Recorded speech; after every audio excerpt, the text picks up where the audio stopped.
It turns out they had finished their education, secured stable jobs in the country, started mental health treatments, and had been sober for 9 years. They had basically put themselves together. For the first 6 months, they only saw their parents in public places, and then they were accepted into their houses. A year later, they met with us when we were 24. My twin brother and I started to build a relationship with them, and we are somewhat cordial right now. Last week, the topic of our abandonment was opened, and Linda said it was the hardest choice they had made.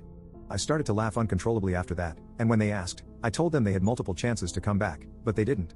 Our families were right not to trust them, and they would always have eyes on them. They should accept this at this stage. Linda started to cry, and they left shortly. All of the family, except my brother, thinks I am being too cruel, and I should apologize. Still, I think they had to hear the unfiltered truth. Update 1. Some things have happened since that post. First, my bio mom and bio dad are not allowed to contact me unless they want to go to jail. A good friend of mine from high school, who is a lawyer, advised me to prepare a cease and desist letter. My main language is not English, but this is the closest thing that Google Translate suggested in legal terms, and he did it for me without any charges because he said, that's what good friends do. My brother is sad that I am not even entertaining the idea of a relationship, but he says it is okay, and he understands it. He just sees them from a different perspective, the same perspective that he sees the patients he is taking care of. My mother and father weren't happy about the restraining order and accused me of being cruel and heartless. They said I am the embodiment of a demon, and they said they will cut contact with me if I ever put this plan into action.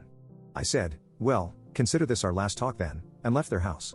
I am residing in my own apartment that my grandparents gave me as a birthday present on my 18th birthday, so no worries, it is in my name, and no one can touch it. We haven't spoken a word since, and I doubt this will change in the foreseeable future. My uncle and aunt are too forgiving, and since childhood, I was told I am being too vindictive. This still continues from their side. They say that I remind them of my great-grandfather who ruined people's lives just because they did small things wrong to him. I am not going to try to argue with that. My grandparents, though, have understood my perspective, and they said they will respect my boundaries. They also asked me to respect their boundaries to have a relationship, and I agreed. I still love them so much, and I am lucky enough to have compassionate parental figures who can understand where I am coming from. Other extended family members have divided into two. Most of them think I am cruel and don't want to have a relationship with me anymore, other than being civil around each other. Some still want to protect the relationship we have. I can live with this. I am also back in therapy. Thanks to my brother, he arranged a session with the therapist and also an appointment with a psychiatrist in his hospital. So, I am currently back in therapy and have started using antidepressants. It doesn't solve all the problems, but it helps. As for me, my life continues as if my birth parents never showed up. I go to work and have some time to myself on the weekends. I spend time with my friends whenever I can find the time, and I visit my grandparents once every 2 weeks. They live next door to each other. My brother is my next door neighbor, so we eat most of the dinners together when he is not on night shifts.